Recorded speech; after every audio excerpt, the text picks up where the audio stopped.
তো good morning friends. আজকে সরস্বতী পূজার জন্য আমি আমার ঘরে যেরকম ঠাকুরকে দিই এরকম রোজ দিনের মতো ঠাকুরকে দিয়েছি। আমরা প্রত্যেক সরস্বতী পূজাতে সরস্বতী পূজা করি, এবার হলো না কেন কি আমার শ্বশুর মারা গেছে 1 বছর কালো সুচ।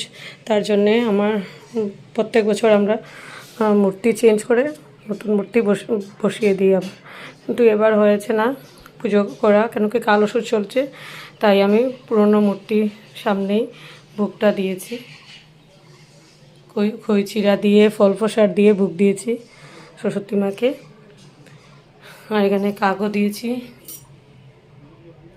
কাগও দিয়ে দিয়েছি। তো আজকে সোমবারও, তো এখানে ভোগটা লাগিয়ে দিলাম।